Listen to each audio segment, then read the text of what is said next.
BCom भाग एक विद्यार्थी मित्र हो. आज आपण केंद्रीकरण आणि विकेंद्रीकरण युनिट नंबर 3 मधील युनिट नंबर 3 संघटन यामधील हा भाग आहे. केंद्रीकरण आणि विकेंद्रीकरण संघटनाची बांधणी करताना हा घटक फार महत्त्वाचा असतो. अर्थात केंद्रीकरण आणि विकेंद्रीकरण म्हणजेच अधिकाराचं केंद्रीकरण आणि अधिकाराचं विकेंद्रीकरण, त्याचबरोबर जबाबदारीचं केंद्रीकरण आणि जबाबदारीचं विकेंद्रीकरण, अधिकार आणि जबाबदारीचं केंद्रीकरण आणि विकेंद्रीकरण या संदर्भाने काही निर्णय घ्यावे लागत असतात आणि ते महत्त्वाचे असतात. मित्रहो, केंद्रीकरणामुळे संघटनेत कोणतेही अधिकार कनिष्ठांना प्रदान केले जात नाही. प्रथम आपण केंद्रीकरण म्हणजे काय बघणार आहोत, केंद्रीकरणाचा अर्थ पाहणार आहोत, त्यानंतर त्याचे गुणदोष अभ्यासणार आहोत, त्यानंतर आपण विकेंद्रीकरण म्हणजे काय, त्याचा अर्थ आणि त्याचे गुणदोष या पद्धतीने आपण आज चर्चा करणार आहे. तेव्हा केंद्रीकरणामुळे संघटनेत कोणतेही अधिकार कनिष्ठांना प्रदान केले जात नाहीत. वरिष्ठ अधिकारी किंवा सत्ताधीश किंवा मालक आपल्याकडे सर्व अधिकार ठेवतो. त्यामुळे व्यवसाय संघटना किंवा व्यवस्थापनातील अन्य दुय्यम अधिकाऱ्यांना अधिकार दिले जात नाही. कनिष्ठ अधिकाऱ्यांना कोणतेही महत्त्व नसते. अर्थात केंद्रीकरण या शब्दाचा अर्थ आपण पाहणार आहोत.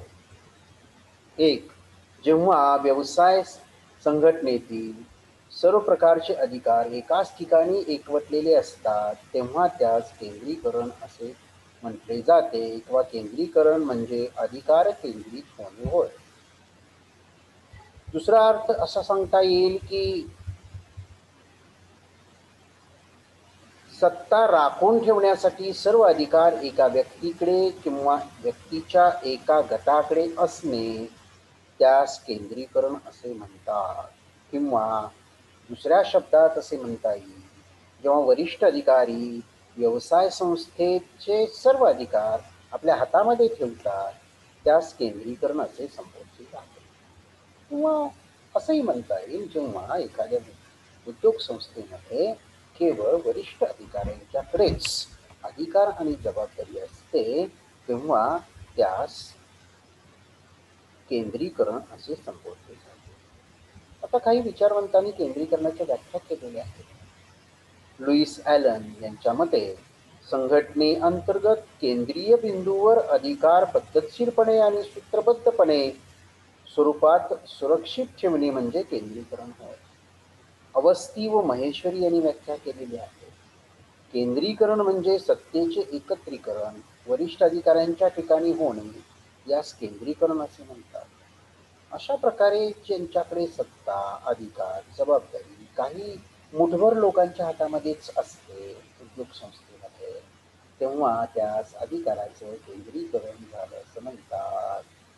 आता अशा या अधिकाराच्या केंद्रीकरणाचे गुणदोष बघायचे आपल्याला.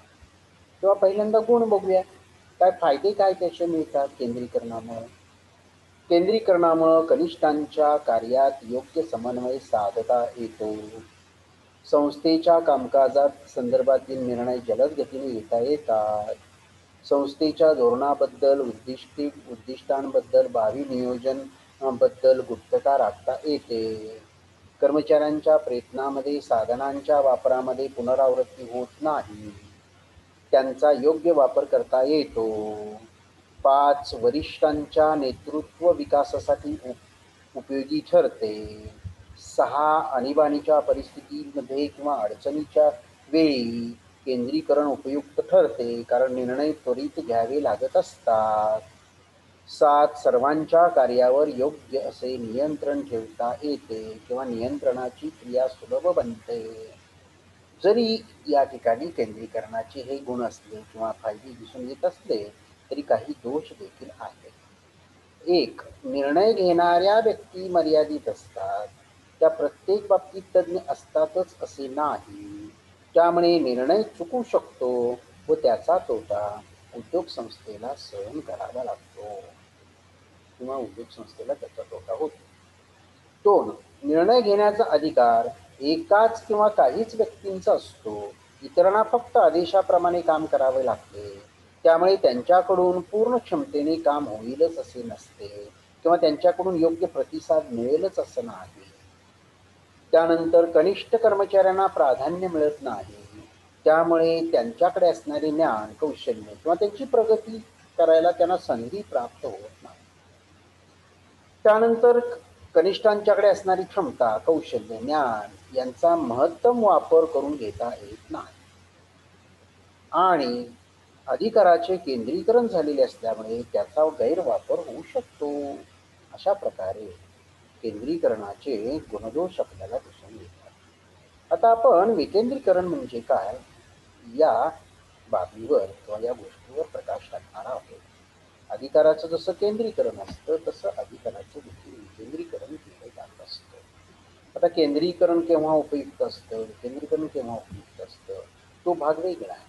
ज्यावेळी संस्था लहान आकारमानाची असेल, कनिष्ठ अधिकारी त्या ठिकाणी पात्र नसतील, अशा वेळेला केंद्रीकरण केलं जातं. आणि संस्थाचं आकारमान फार मोठं असते, कनिष्ठ अधिकारी पात्र असतील, अशा वेळेला विकेंद्रीकरण केलं जातं.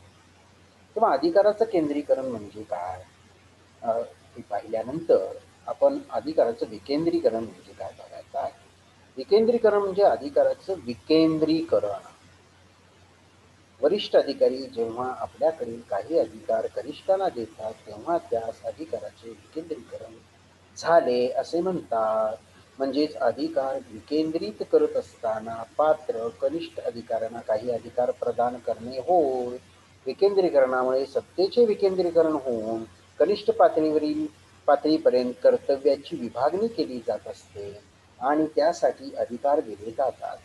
केंद्रीकरणात सहाय्यक अधिकाऱ्यांना कोणतेही महत्त्व नसते, कोणतेही अधिकार दिलेले नसतात.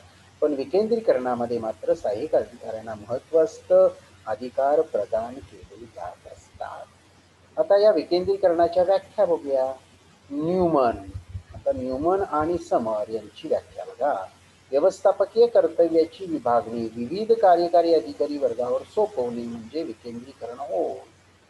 लुईस ॲलन यांची व्याख्या जबाबदारीच्या संदर्भात अधिकार प्रस्थापित करण्याशी विकेंद्रीकरणाचा संबंध असतो. कीथ डेव्हिस यांनी केलेली व्याख्या व्यावहारिकदृष्ट्या शक्य त्या लहानात लहान आकाराच्या घटकांपर्यंत संघटनेतील अधिकार आणि जबाबदारी वाटप व्यापक प्रमाणात करणे म्हणजे विकेंद्रीकरण होय.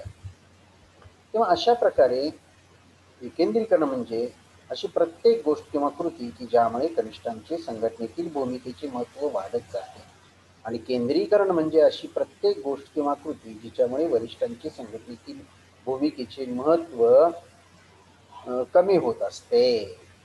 आता विकेंद्रीकरणाचे गुणदोष बघूया. गुण पहिल्यांदा बघूया. वरिष्ठ व्यवस्थापकांवरील कामाचा बोजा कमी होतो. त्यामुळे ते महत्त्वाच्या कार्यावर लक्ष केंद्रित करू शकतात. कनिष्ठ पातळीवरील व्यवस्थापकांना अधिकार दिले जातात. त्यामुळे त्यांना प्रोत्साहन मिळते व ते अधिक कार्यक्षमतेने काम करतात. विकेंद्रीकरणामुळे कर्मचाऱ्यांचा आत्मविश्वास वाढतो. कनिष्ठ व्यक्तींना निर्णय घेण्याची नवीन जबाबदारी स्वीकारण्याची संधी मिळते. वेगवेगळ्या व्यक्तींकडे असणारे ज्ञान, क्षमता, कौशल्य, कल्पना यांचा महत्तम वापर करून घेता येतो. निर्णय वेगवेगळ्या पातळीवर टप्प्यावर घेतले जात असतात. त्यामुळे निर्णय त्वरित घेऊ शकतात. मोठ्या उद्योग संस्थेसाठी विकेंद्रीकरण महत्त्वाचे ठरते. विकेंद्रीकरणामुळे संदेशवहन सुलभ होते. त्यामुळे निर्णयात दिरंगाई होत नाही. विकेंद्रीकरणामुळे वरिष्ठ कनिष्ठ यांच्यामध्ये सलोख्याचे वातावरण निर्माण होते. अर्थात जरी हे गुण आपल्याला दिसून येत असले तरी या पद्धतीचे काही तोटे देखील किंवा दोष देखील आपल्याला दिसून येतात. विकेंद्रीकरणामध्ये अनेक पातळ्यावर अधिकाराचे विभाजन केलेले असते. त्यामुळे अधिकाऱ्यांची संख्या वाढते व खर्चात वाढ होते. 2. वेगवेगळ्या स्तरावर वेगवेगळ्या व्यक्ती निर्णय घेत असतात. त्यामुळे संस्थेच्या कामकाजामध्ये निर्णयामध्ये एकवाक्यता राहत नाही. अनेक पातळ्यांवर अनेक व्यक्तींना अधिकार मिळालेले असतात. त्यामुळे त्यांच्या कार्यात समन्वय साधणे अवघड बनते. कर्मचाऱ्यांच्या कामामध्ये साधनांच्या वापरामध्ये पुनरावृत्ती निर्माण होऊ शकते. आणीबाणीच्या परिस्थितीमध्ये त्वरित निर्णय घेता येत नाही. मोठ्या प्रमाणात तज्ज्ञ व्यक्तींची आवश्यकता निर्माण होते. नियंत्रण कार्य कठीण ठरते कारण वेगवेगळ्या स्तरावर वेगवेगळ्या व्यक्ती स्वतंत्रपणे निर्णय घेत असतात. आणि शेवटी संस्थेच्या उद्दिष्टांमध्ये, धोरणामध्ये, नियोजनामध्ये गुप्तता राखली जात नाही. मित्रांनो, अशा प्रकारे आज आपण केंद्रीकरण आणि विकेंद्रीकरण या संदर्भाने चर्चा केलेली आहे. केंद्रीकरण म्हणजे काय, त्याचे गुणदोष, त्याची व्याख्या, विकेंद्रीकरण म्हणजे काय, त्याच्या व्याख्या आणि गुणदोष यांचा सविस्तरपणे आज आपण अभ्यास केलेला आहे. या ठिकाणी आजचं हे लेक्चर समाप्त होत आहे.